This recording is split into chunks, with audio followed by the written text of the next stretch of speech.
can do? You will ask, what will you do when they find me? Don't be scared of yourself. Hi, I'm Dawn. And I'm Ashley. We would like to welcome you to the Work It, You Are Worth It podcast. Where two friends sit around and talk about healing, growth, and healthy relationships. Hey, Ashley. Hey, Dawn. How are you tonight? I am great. How are you? I'm good. Good. I don't know about you, but I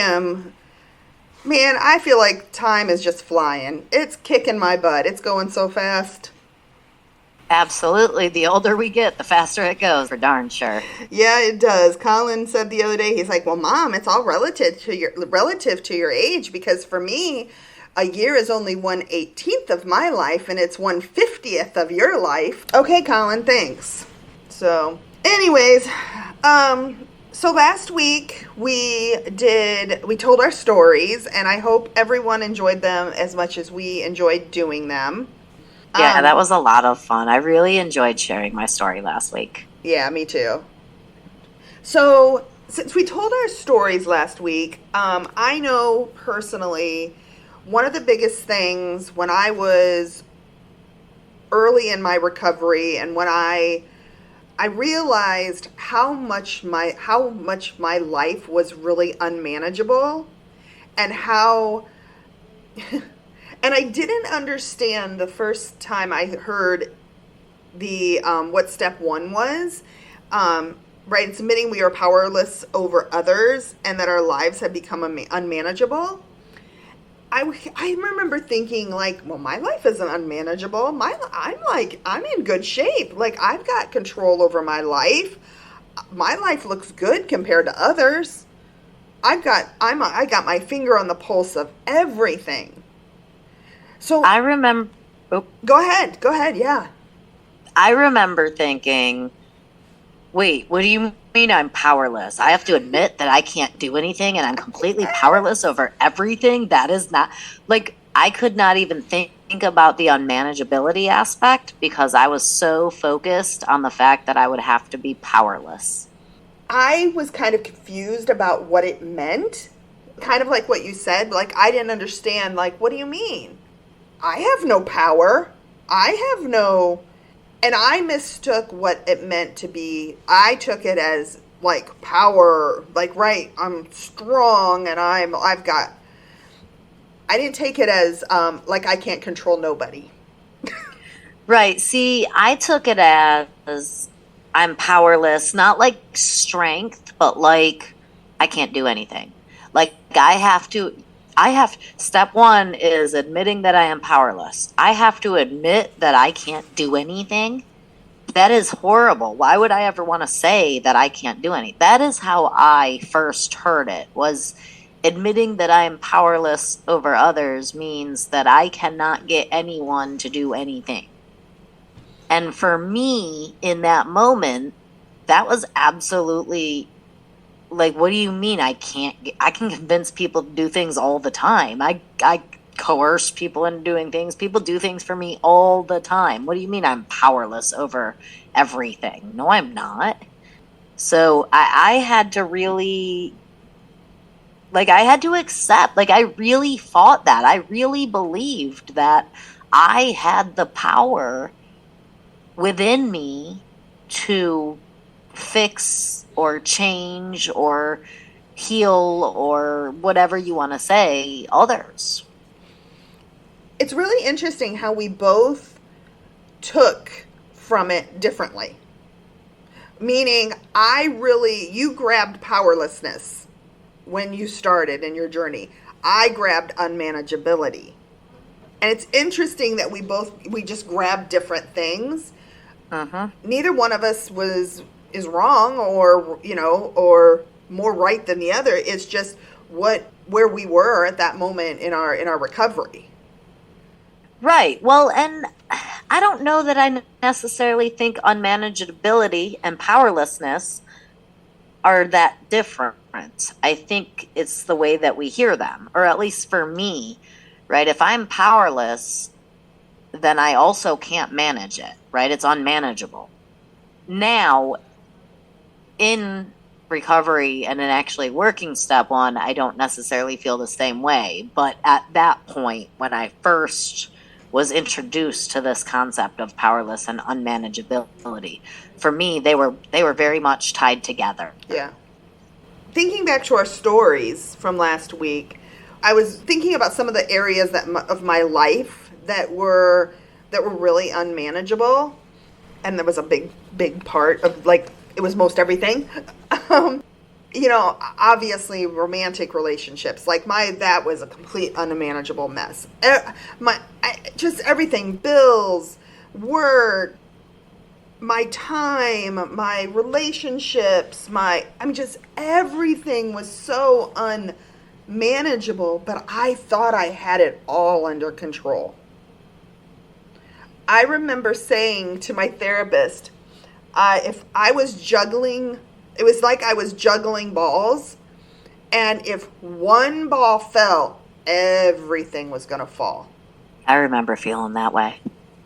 It was also, for me, I have to, like, there's a really big time boundary for me. Like, for many, many, many, many years, things appeared manageable.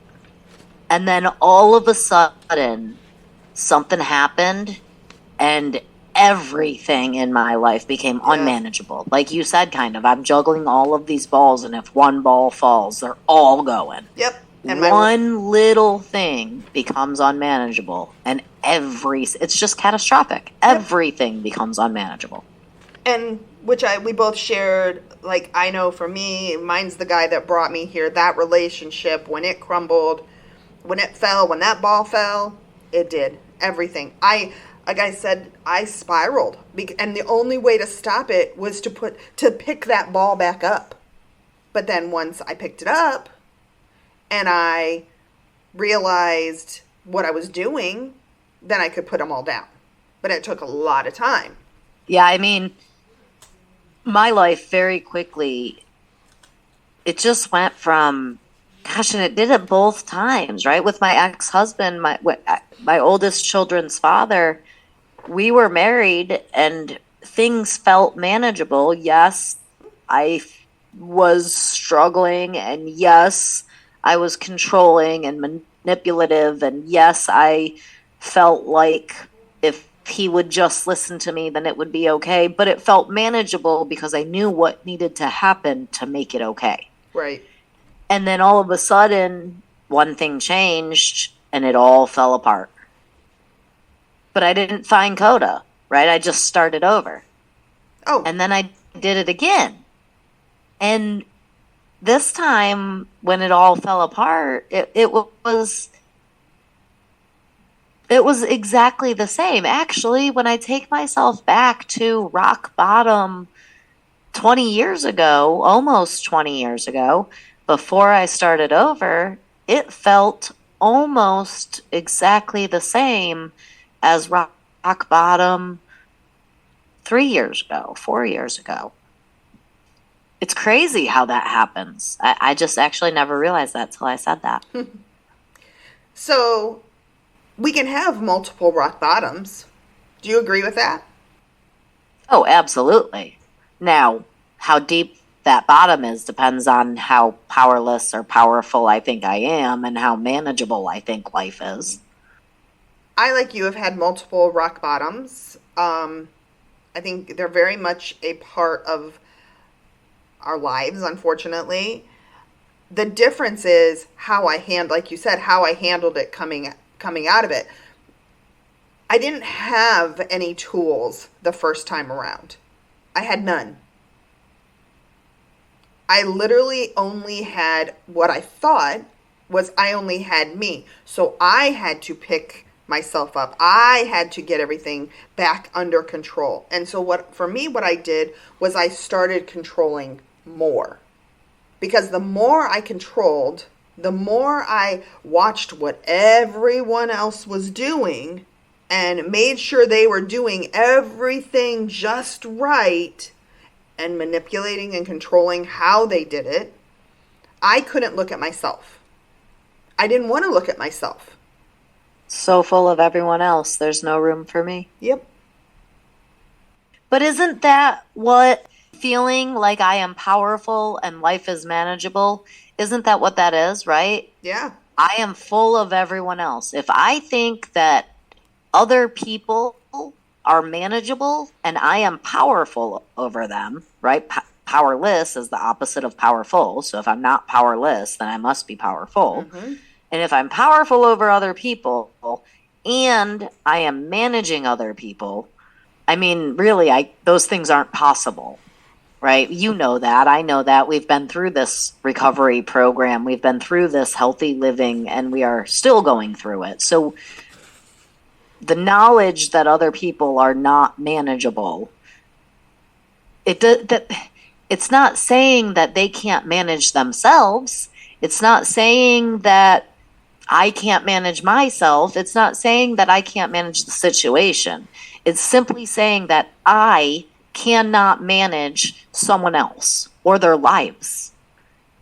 And I know firsthand that one of my biggest issues before Codependence Anonymous was that I tried to manage other people's lives. Mm-hmm. I tried to fix them. I tried to make them better. I tried to whatever. I tried to manage their lives. I thought I was powerful over them. If they would just do what I said, then life would be okay.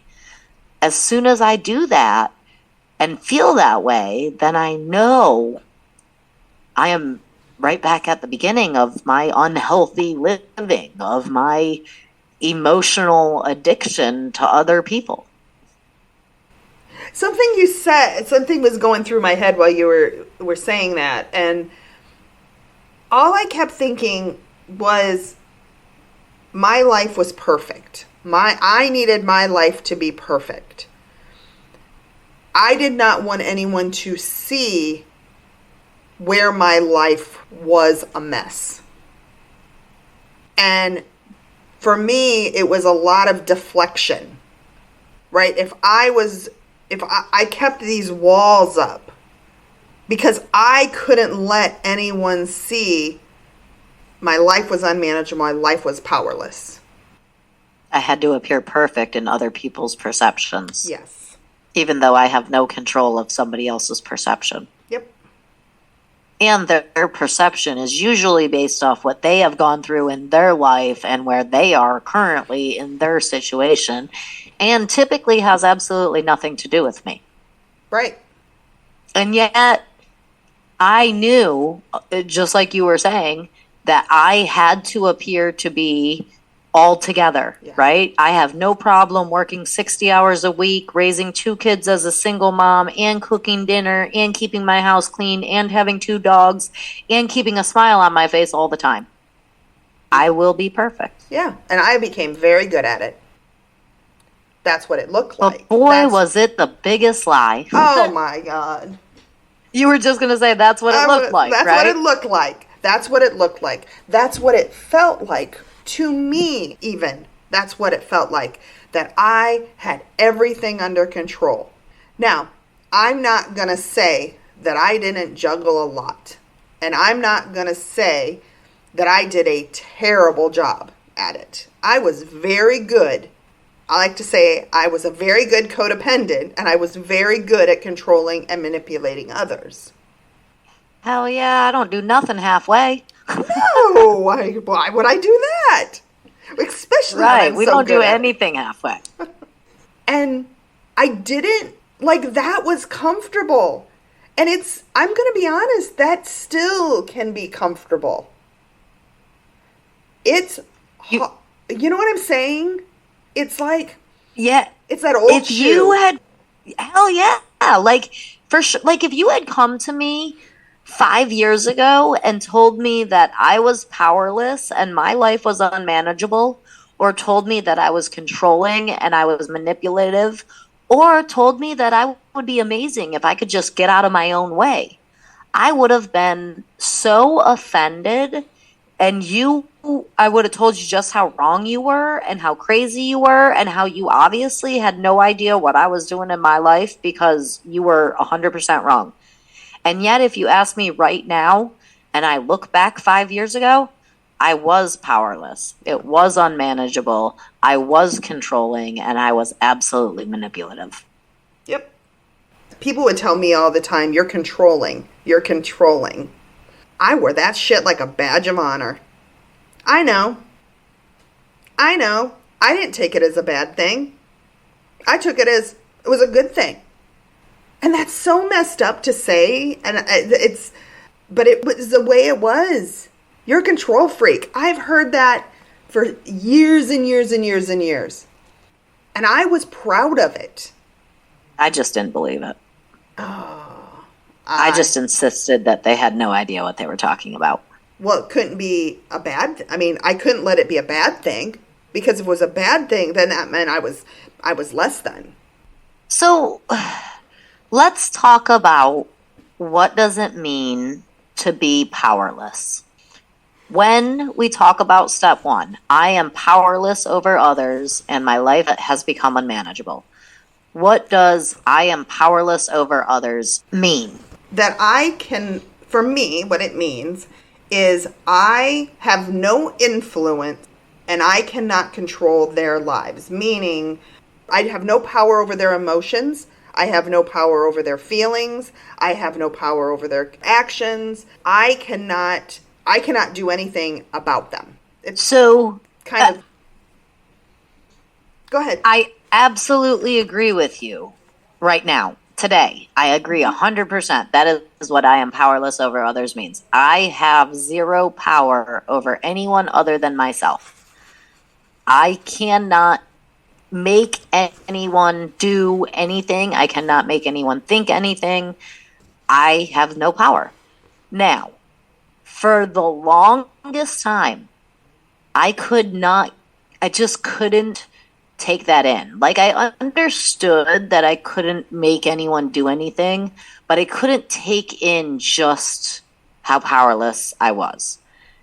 Until someone told me, and I think I said this last week in my story also, other people's thoughts, feelings, opinions, and behaviors are just none of my business. And that's what it means to be powerless. I shouldn't have an opinion on what someone else is doing. I shouldn't have a thought about what someone else is doing. I shouldn't have anything about something that is someone else's business. It has nothing to do with me. That is what I had to transfer that in my mind. It took me years to get to the point where I could say that is being controlling. Trying to make someone not yell at me is me trying to control them. And if someone tries to control me, I'm going to yell at them. So in order to not get him or her or them to yell at me, I need to stop trying to control them. But if you'd have come to me 5 years ago and said that, I'd have lost my mind. Like, I'm not being controlling. I'm standing up for myself. I'm teaching them how to treat me. I'm doing this and doing that. And now I can hear you. But I had to teach myself, I had to convince myself, and I had to make myself believe that other people's thoughts, feelings, and opinions are none of my business before I could accept that I am powerless over them. I want your thought on something. In one of the books that I've read, it talks about where we're powerless over old feelings and negative beliefs that we've gained in our lives. So it's kind of crazy to bring that up because it puts such this anomaly, I guess I would call it. In order to change those old habits and old beliefs and old thought processes, I first have to accept that I am powerless over them.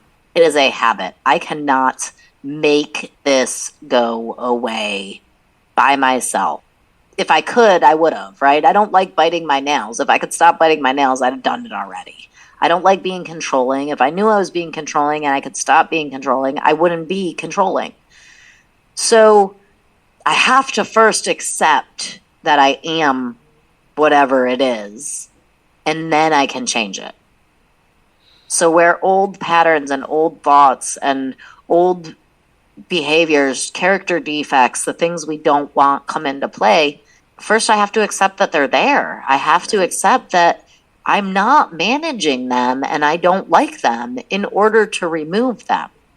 So when you look at those characteristics, beliefs and thoughts and feelings and patterns and all of that, I remember looking at the characteristics and like, okay, I did a good chunk of them, right? I mean, I did quite a few, but there was a lot on there that I didn't do. But until I came back and visited them 6 months down the road. And I think that's part of this process, is remembering that just because I don't identify with something in my life being unmanageable today. For me, when I came to CODA, started recovery, I was so focused on my romantic relationship. That's what I was focused on. It wasn't about being Dawn 2.0.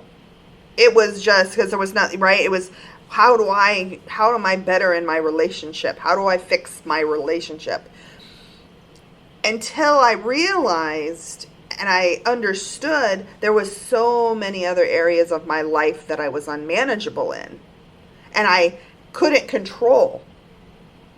And I had to kind of like do this piece, realize my life was unmanageable almost in steps until I got Absolutely. to the point of, well, my whole life pretty much was unmanageable and I was just faking it till I made it. Well, so, and that's exactly what I had to do as well. And I believe that I believe that it's meant to be that way, right? So I can't take in, let's do this analogy. I cannot pick up 500 pounds of weights if I have not trained my body to pick up 500 pounds of weights. I have to first pick up 5 and then 10 and then 20 and 30 and 100 and 200 before I can't just go in and scoop up 500 pounds of weights. If I do that, I'm going to hurt myself. Yep. I was gonna it's the exact same thing. I was actually going to say, I could do it once, but then... Right, you're going to hurt yourself. I'm going to do damage. It's the same thing. Yep. If I go in and I'm like, I do this wrong, I do this wrong, I do this wrong, I do this, and I just overload myself with all of this crap all at one time, it's too much. Mm-hmm. It's just too much at once. And that also brings about another point that I feel like I have to make is, don't slap somebody else with the truth. Maybe they're not ready for your reality. So outside of CODA, or outside of recovery work, unless somebody knows that I'm in a 12-step program and knows that I'm doing this work on me, I actually don't bring it up to new people. Now, I might say, oh yeah, I do a podcast, or somebody else will know I do one, or like, oh, that's right, you can't do things on Thursdays, and then somebody else will be like, oh, why? Okay, then right, it's because I can't throw that on other people. I can't put that on other people because I trust my higher power, and I think that's part of this. And is HP knows. He knows, like, if I trust him and I trust that, I don't need to bring it up. I don't need to shove it in somebody's face. Because what's going to happen is, and this has happened to me more times than not, is some backwards way something comes up and I get to tell my story. And I trust that's when that person is ready to hear it. So what typically do you find happens if, let's say, you walk up to somebody and they're telling you a story and you're like, oh man, that sounds really codependent. Here, check out CODA. This could help you. Nope, don't say it. Have you ever done that? Have you ever experienced that? One time I was in a Walmart in Texas and I was standing in the customer service line. And anybody that shops at Walmart, which is almost everybody, knows that you got to wait frickin' forever at the customer service line in Walmart. So there was a lady behind me and we were just chatting and she's like, do you live here? And I was like, no, I'm visiting from Florida. And she's like, oh, I used to live in Florida until I got kicked out of the state by my mother-in-law because my boyfriend was this, and this, and this, and this. And she went, I mean, literally, she went full, like, dumped everything. And I was like, oh, yeah, I can understand relationship issues. You know, I'm actually, I've been in a program for about 4 years, because this was just earlier. This was at Christmas this year. I've been in a program for 4 years that actually has helped me learn to have healthier relationships with the people in my life. Really? She says. What's this program called? I said, let me write it down for you. I handed her www.coda.org on the back of a Walmart receipt, and I walked away. That's the closest I've ever been to telling about this program in less than 5 minutes. So I have told a couple of people about this program. There's actually 3 people I could think of that I've mentioned this program to in person. And I brought it up to them as they were telling me, kind of like you mentioned, unloading, dumping their life issues. And I'm like, hey, so I joined this program a little while ago, and I really think it could help, and here's all the information. What I find typically is when I try to bring this to people, one of 2 things happens. Either they get offended, like, I'm not codependent, what are you trying to say? Or 2, they're like, oh yeah, that's cool, and then they never do anything. And the other side of that is when somebody comes to me and says, hey, are you doing this? Can you tell me about this? I would love some information about this. And then I give it to them. I find they typically get involved, even if just for a short period. Yeah. I did have one situation. I didn't even think about it until you said something. I did have a lady that I met in the meetup group. We went to dinner probably 4 or 5 weeks in a row with the group. And she just kept, whatever. And then one of my friends that I met in the group, she's like, yeah, Dawn does a podcast on codependency. And she was telling kind of the group. We have somebody even famous in our midst, right? She does I'm like, whatever.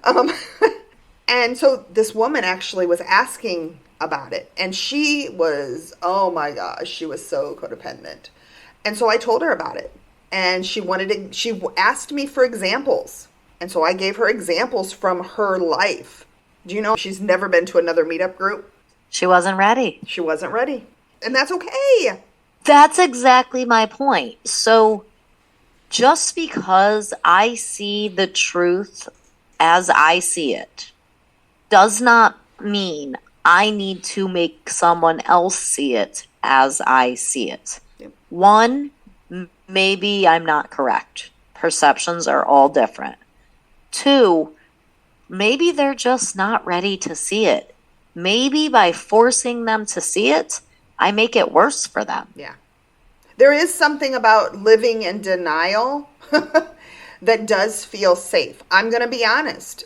Before recovery, when I was living in codependency and my life was unmanageable, it was manageable because I was in denial. And so right. It becomes this safety mechanism. And I know we both said last week, I wasn't meant to come to CODA any other time than the week of June 20th, 5 years ago. It just wouldn't have worked. I wouldn't have been ready. I would have been like, no, there's no way, right? No, my life is, I just need to fix this romantic relationship. I just need this. I need to, work on me to be better so we can make this work. It's funny that you say that. I look back, and I've actually thought and said many times over the last 2 years, nothing that I'm learning in CODA is new. No. This is all stuff that I have heard before in many, many different ways. I just couldn't take it in. Put your own oxygen mask on first. Oh, yes. Your relationship with you and your God must come first. all kinds of you got to put yourself first. You got to take care of yourself. You aren't any good if you're not taking care of yourself. You're not going to right. be If good you don't love you, no one else can love you. There's so many ways to say this. It's all the same. Even therapy and psychologists, right? My mom is very into the mental health industry, and even at a very young age, I had a therapist, and they've been telling me this stuff my whole life. My mom has told me this stuff. My dad has told me this stuff in their own ways. I was not ever in a position to hear it until I found Coda and I heard it in this way from these people. You know how I heard it? I heard it in their stories. When they talked about their own lives being unmanageable, when they talked about being powerless over others in their own lives, then I could actually put the pieces of the puzzle together to relate it to my life. And I think for me, that's what it was. Yeah. Right? I think, just like you're saying, is they were talking about themselves. And then other people would talk about themselves in relation to the same type of situation. So I would get experience, negative or positive, followed by strength, followed by hope in almost every share at almost every meeting. Yeah. And you can only hear that so many times before you start to believe that it makes a difference. I used to not feel part of anything, meaning I would go to events or dinners or work and I'd feel like such an outsider. And it was because I was always wearing a mask and nobody could see the true me. I didn't want anybody to see the true me. But I remember my first meeting, and I no longer felt like an outsider. I felt like I belonged somewhere that understood me. Like I made sense. Even with my mask on, they understood me. And then I felt safe enough to take my mask off. I immediately felt at home. Yeah. Right? I shared that last week in my story. I immediately felt like I had found my people. So I know I was just sitting here thinking as we were talking, I know that I go through still, even after a couple years in the program and a lot of work on myself. And I know I still go through days where I have to, again, admit that I am powerless over others and my life is unmanageable. I'm going to just say this. HP is kicking my ass this week. I was just going to say, heck, even today. I mean, I can't tell you what it's like to try to manage 5 other people at work in a supervisory type position and at the same time accept that I am powerless over other people and it is unmanageable. Last week for me was I have not had a week like I had last week where I literally felt heart palpitations. My body was tense. It was so stressed. I haven't felt that in, man, I haven't felt that in a long time. And it was 4 days of that. Why were you feeling that? Whew.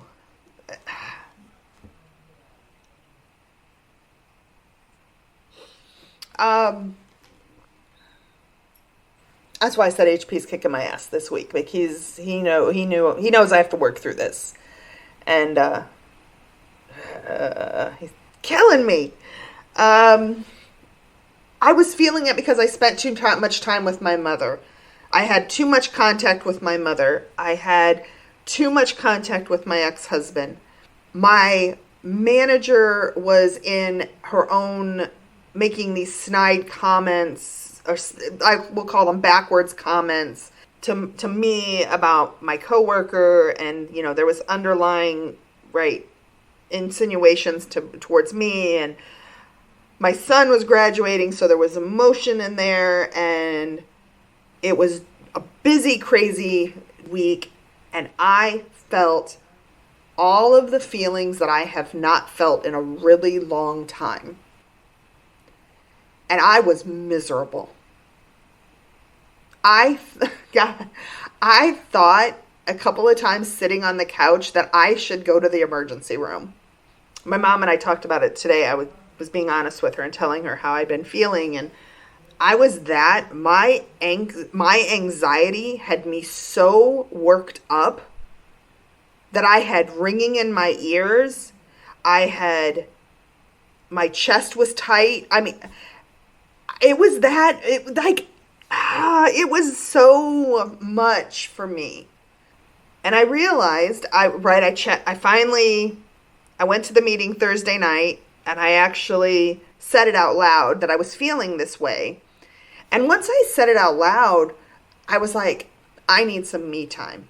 I need Dawn time. We talked about being introverts, and I needed to recharge me. I'd been around too many people and too much that I needed space. And so Friday, Saturday, and Sunday, other than picking up groceries, I literally decompressed all weekend. I did not have any of those scares. My body relaxed. I have not had any tightness. My body doesn't feel anxious. It's like I let it all go. But I was in it last week. It doesn't go away. You said that. It doesn't go, it's going to happen in my life. That is the longest it's happened in a while. Yeah, for it to last a few days. Yeah. That hasn't happened in a really, really, a long, long time. And So let me ask you a question, though. Yeah. Those few days, if you take yourself back 8 years, how long would it have lasted? Well, it was constant. Oh, you mean all the time? So it would have been months on end until something else popped up, and then that would have lasted for months, and so it was just nonstop all the time? Yeah. So it would just pile on top of each other. So it's kind of crazy how now just a couple of days is oh my God, that's so much, when it used to be all the time. And I didn't think that it was such a normal feeling. That was normal. God, it's no wonder I've had the health issues that I've had, because stress, anxiety, and all of that, when it has nowhere to go, when you just keep piling it on top and on top and on top and on top, it can't go, and it doesn't go anywhere. What's going to happen to it? It's got to go somewhere. Right, it's all energy, and energy has to be released somehow, whether it releases internally and remains internal until it works itself out, or we release it externally. Mm-hmm. It's up to us. Yep. And I didn't do anything crazy. All I did was, I need to sit in my apartment for 2.25 days, 2.25 days, and only be around my youngest son. And him, being around him, he's in his room the whole time, so it was really just my dog. That's what I needed. And that, that's okay. That's okay that that's what I needed, because now I know what I need. What if what you needed was to lay in bed for 2 days? That's okay. I can lay in bed for 2 days. I can do whatever I need to do to feel better.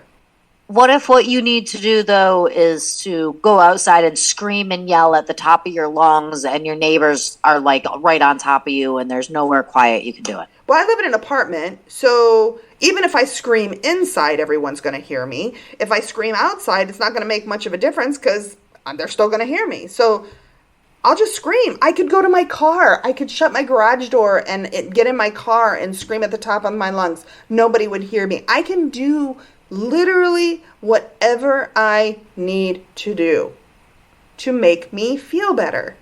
Go for a walk. What if what you need to do makes somebody else angry? Not that it hurts them, not that it interferes in their life, not that it negatively impacts them by anything you have caused, but they just don't like it. It makes them angry. So I'm going to actually tell you a quick story about what happened today. So my mom, I hadn't talked to my mom much. Obviously this weekend I kind of left some space. And I said to her today when we were talking, I was like, I was really feeling this way last week, and it was a lot. And I know I was a little bit short, right? I made an amends because I know I was short with her. And I was like, I just was feeling this way, and I really needed some time. I had spent too much time with you. I've interacted with you too much.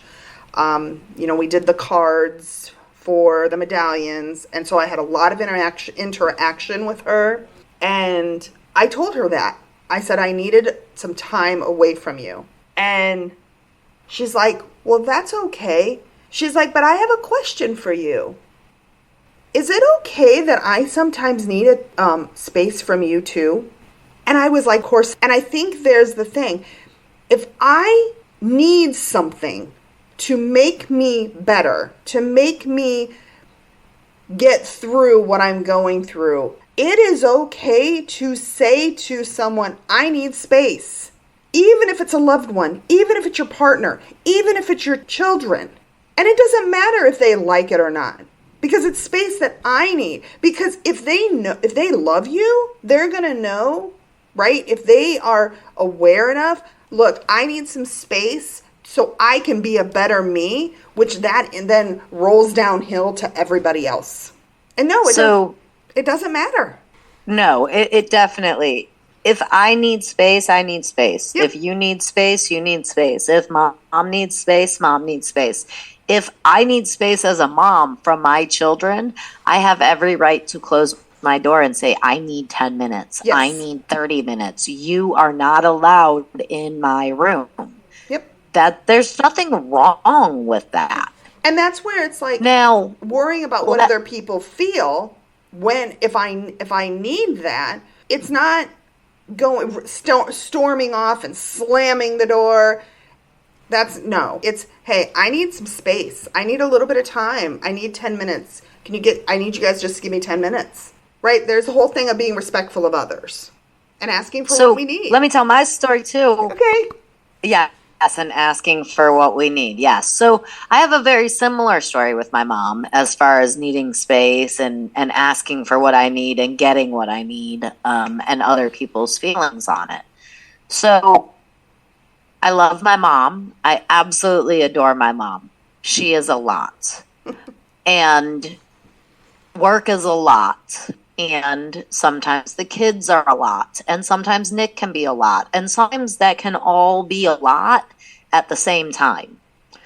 So when that stuff gets to be a lot at the same time, I tend to prioritize which a lot I can handle, which I have enough bandwidth for.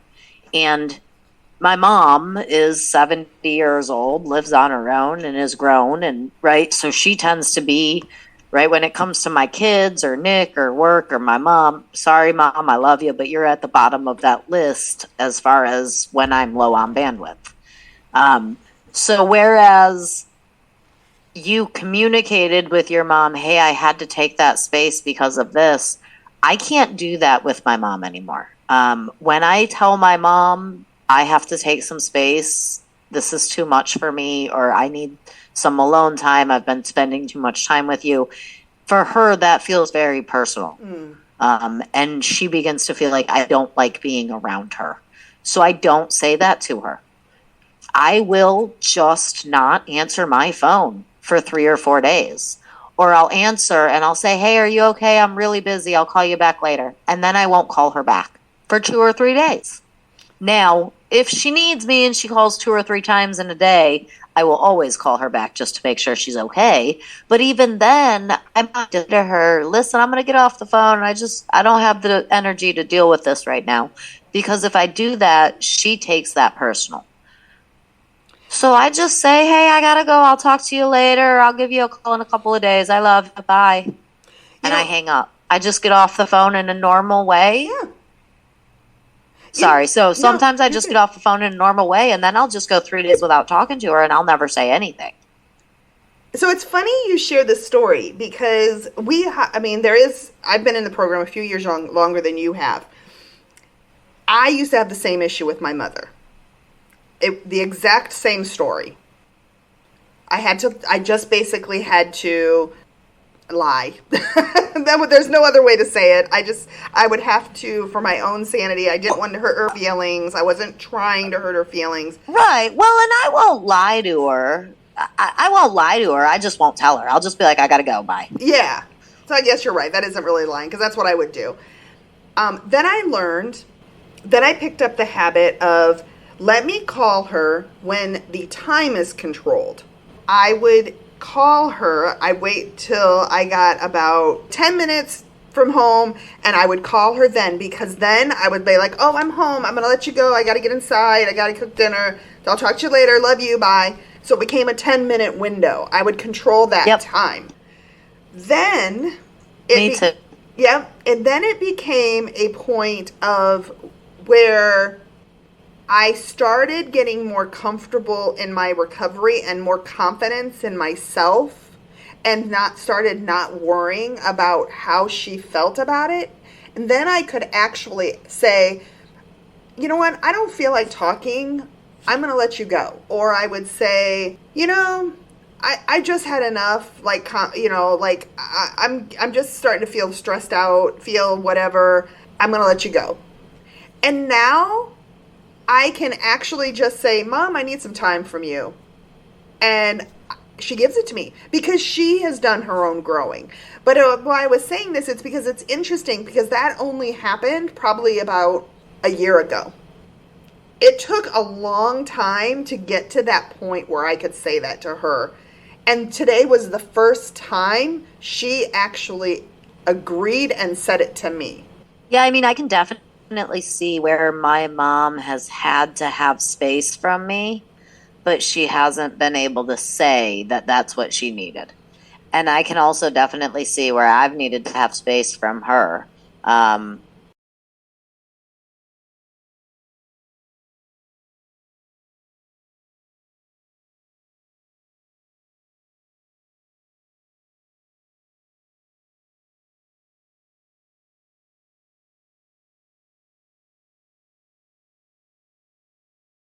And I can also see where I have needed space from her, but I have not been able to tell her that that's exactly what I've needed. And the reason I don't say to her, I need space from you, or I've spent too much time with you, it's really just me trying to be considerate of her feelings, right? I'm not changing what I need, and I'm not taking away from myself by not saying those words. I'm just saying it in a way that she can hear it. Yeah, I think that's part of what we're learning too, is, the whole thing is safe for us, respectful of them. So that she does get her feelings hurt, and it's not throwing her feelings, like when we say, should you care about other people's feelings? And when we say, well, no, we don't mean it in a literal form, right? Nobody is in here in recovery promoting go out and hurt people's feelings. What it means is that I am going to be respectful of them. I'm going, and in this case with your mom, her feelings. She's sensitive about that. She's a codependent, and she struggles with self-esteem, not being good enough, abandonment struggles, right? Codependent issues. And that's, for her, is triggering. And that, but your recovery has given you that understanding of her. So now you get to do it a little bit differently. But that doesn't mean you are just, I don't care about her feelings. You're just more mindful of her feeling. Right.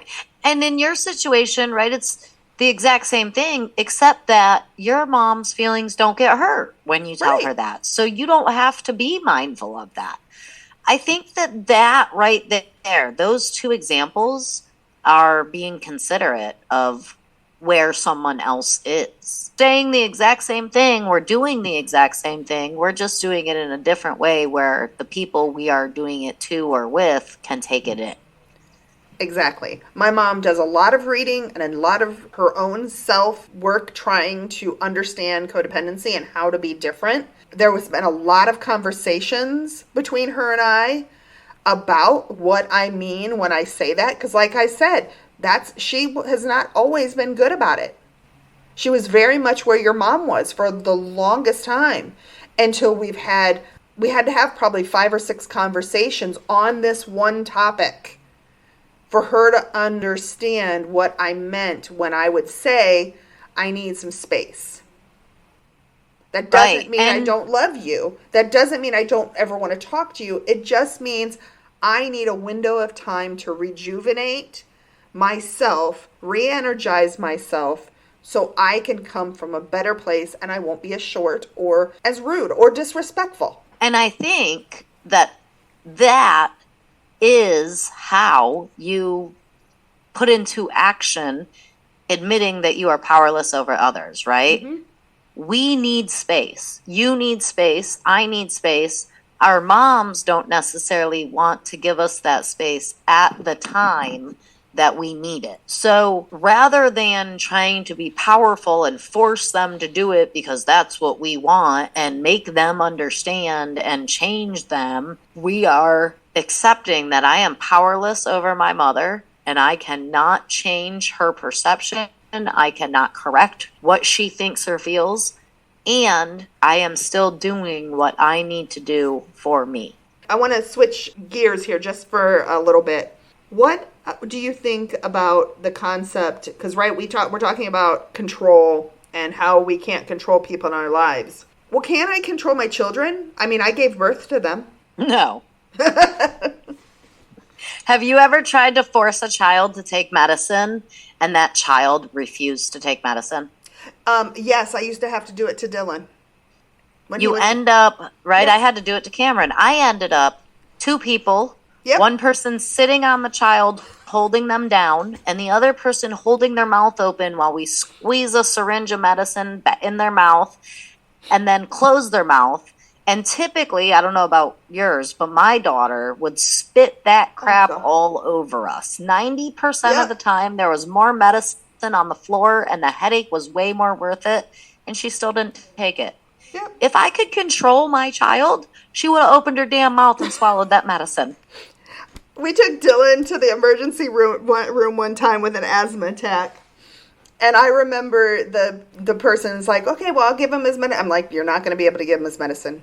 Oh, yeah, we'll be fine. No, I'm going to have to hold him down. No! Same exact thing. One person had to be on top. One had to be on one side of him. One had to be at his head, right? You're holding his hands. You're sitting on him and holding his head and doing that whole trying to show. Oh, my God. Yeah, life would have been so much easier if he would have just taken medicine. Right? If you could control your kid, they would take their medicine. Yep. If I could control my kid, we wouldn't have those little backpack leashes because kids run off from their parents. Right. I mean, no, I cannot control my kid. I can give my kid rules and I can hope my kid follows them.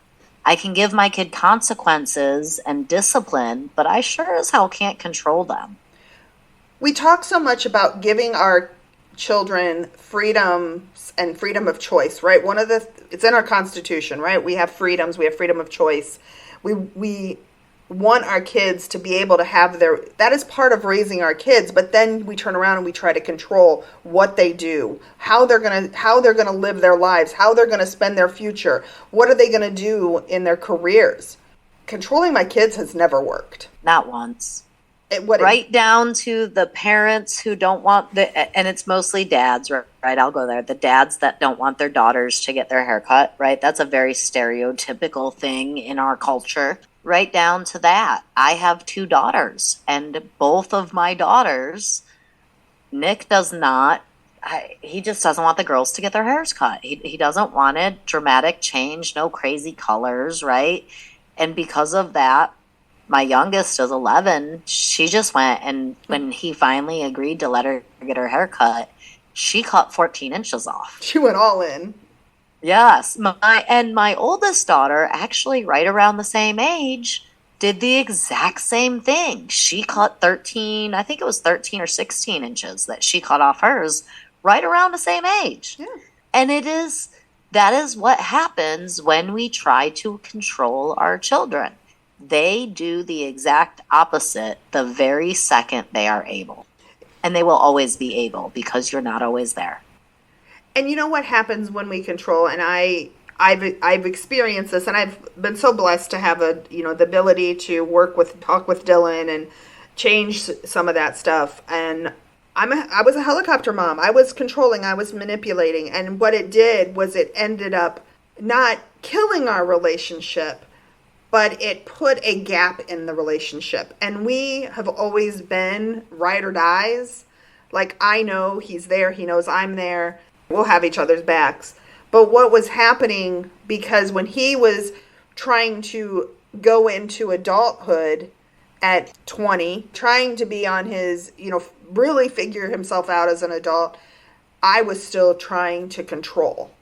And when he moved out, it was his way to get freedom. And what happened was, yes, we still talked, but it wasn't as close as it was. And one of the things that I have found with him is once I just gave up control and it's his life, he's going to do with it what he wants. And I'll just be here, right? I'll just be here. I don't have to swoop in and save anything. You mean you're powerless over him? Yeah, I am. So as soon as you realize that, he now calls and asks my opinion on things. That's such a crazy story, Dawn. Do you know, I have a 20-year-old daughter. She will be 21 at the end of November. And when she was 19 and 20, she had started college. And boy, when she got out of this house, I was that controlling mom, right? Mm-hmm. Know every single thing happening at school, 100% in at school, know all your test grades, check your homework every single night. Like, I was that mom. And then she moved out and she went to college. And I was the mom that also had her top 5 schools a year before and scholarship essays, and I read over them, and we applied to schools 6 months before even thinking about needing to. And like, I was that mom. And then she went to college and she quit school. And then I was like, oh my God, I need her to be at home and she's got to work full time and she's got to figure out a path. And the harder I pushed her to live her life my way, the further the other way she went.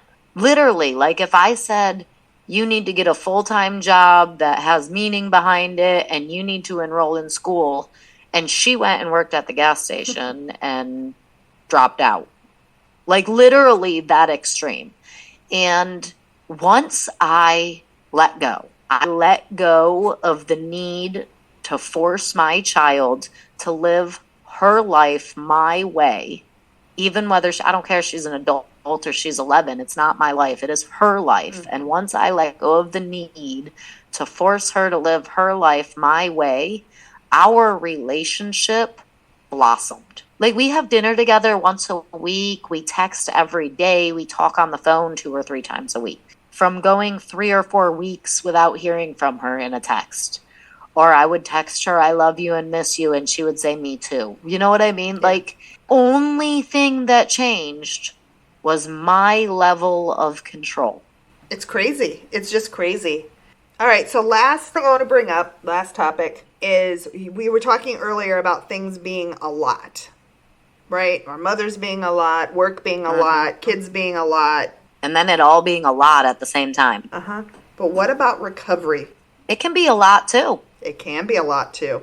And I think we have to know how to balance that out as well as anything else. I have to know when to say, I'm sorry, I cannot add more recovery to my plate today. Whether that be another meeting, whether that be a 12-step call or working through a step or a sponsee call, I have to be able to say, I'm sorry, I cannot do it today. Actually, I'm not sorry. I have to be able to say, I can't do it today. I actually had the opportunity this weekend. I talked with someone in the group that actually reached out to me, and I talked to her. And, of course, she asked me to be, if I was available to sponsor it. And I had to say no. But I had another sponsee say to me the other day, she was talking in our small group about reaching out to others. And she's like, I used to always get so hurt and offended because people would not text back immediately. And one of the biggest things Dawn has taught me in my life, or that she's changed my thought process on, was people responding to me. People do not have to respond to me, and it's okay. Because I used to think it was me that was the issue. She would say I was the one, it was my fault, or I wasn't good enough, or I made her mad, or whatever. She's like, I would tell them about this story, but then Dawn would be like, oh, she'd get back to, Dawn would get back to me a couple hours later and like, oh, I was at dinner, I have time to chat. And she's like, what that proved to me was it's okay to ask for the space I need. And I thought that was really interesting, because I do it because that's my right, because it's my time and my time's valuable. But leading by example in recovery kind of gives people the permission to do the same thing in their own recovery. I think that's most of what this program is about. Learning through other people's experience, strength, and hope. Because if somebody came to me and said, hey, you need to say no. Actually, several people have done that. Hey, you need to tell that person no because you're overdoing it and you're overextending yourself. I would immediately get defensive. What do you mean? I can handle it. I got this. But as soon as I started hearing other people talk about themselves being overextended and learning to say no, and how good it felt to stand up for themselves and to support themselves and their needs, it allowed me to hear what was being said without becoming defensive. Yeah. I think that's important. It is important. And that's really why I wanted to talk about that piece of it. I wanted to talk about recovery because it is important. This is also a very big part of our lives, just like work, just like our children, just like our mothers and our families, that it is okay for me to take the time and the space that I need in every aspect of my life and not focus or obsess about how someone else will feel about it. I am not unreachable, meaning if someone reaches out to me, I will reach back out. It's just I don't have to do it in the other person's time frame. I get to do it in my time frame because my time is valuable. I am valuable, and I'm also powerless, and my life has been unmanageable, and I cannot let it go back there. Yeah, I think it's crazy how, as we talk about all these different things that we've discussed tonight, I keep saying on the podcast as well as in my head, that's how I'm powerless over others. That's how I'm powerless over others. And that's really a lot of what we've discussed is the ways in which I am powerless over others, and in trying to have power and exert power over others, I make my life unmanageable. And when I let go of that, trying to have power over others, my life does become manageable. It does become free. It does become calmer and smoother and more peaceful. And even just the level of unmanageability changes as I become better. We alluded to this earlier. Nobody's saying unmanageability goes away in entirety. It just means, like you said, I would have piled it on and piled it on. Now I took 3 days. I think that's a great way to end tonight. I do too.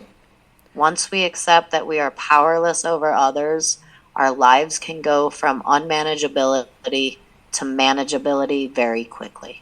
Yes. Well, tonight has been another wonderful evening. Thank you so much for this great conversation, Dawn. And I hope you listeners have taken something out of this and have had an amazing hour with us as well. Thank you, Ashley. And we'll talk to everybody next week. Bye. All right. Bye. We would like to thank you for joining us on this journey of self-discovery. Visit the Work It website at workityouareworthit.com to submit your questions and topics for future episodes. And remember, work it because you are worth it.